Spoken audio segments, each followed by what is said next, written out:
jail. Oh boy, this story is very tough to hear day after day. Thank you very much, Jonathan, but we need to know what's going on there. The twin disasters are giving the presidential candidates one more thing to fight about today. In California, President Trump dismissed scientific evidence that climate change is behind the extreme weather. Democratic nominee Joe Biden called him a climate arsonist who is endangering Americans. Weijia Zhang has the story.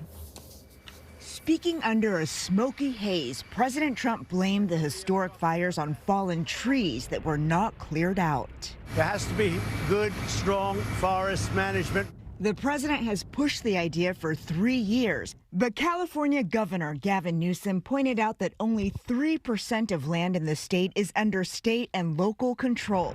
57% is under the federal government.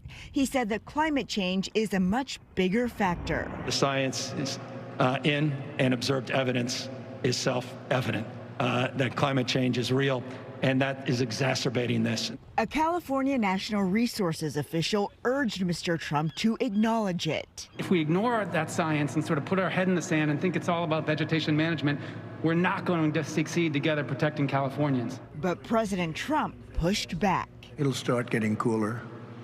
You just watch. I wish science agreed with you. Hey, well, I don't think science knows, actually. It's science.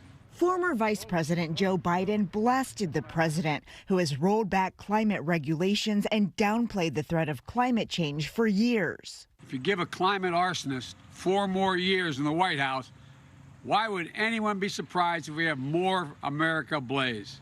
Mr. Trump is ignoring scientific recommendations on another front, holding his second indoor event in a row out west with little social distancing and few masks. This is supposed to be a round table, but it looks like a rally, but it is a rally because we love each other.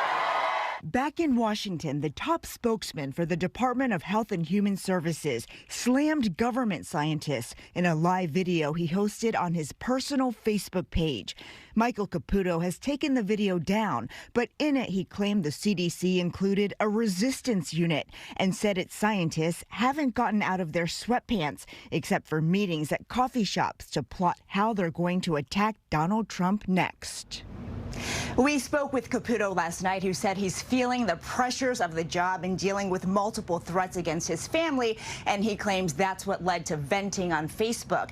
Happening today here at the White House, President Trump is hosting a signing ceremony as the United Arab Emirates and Bahrain commit to normalizing relations with Israel. The agreement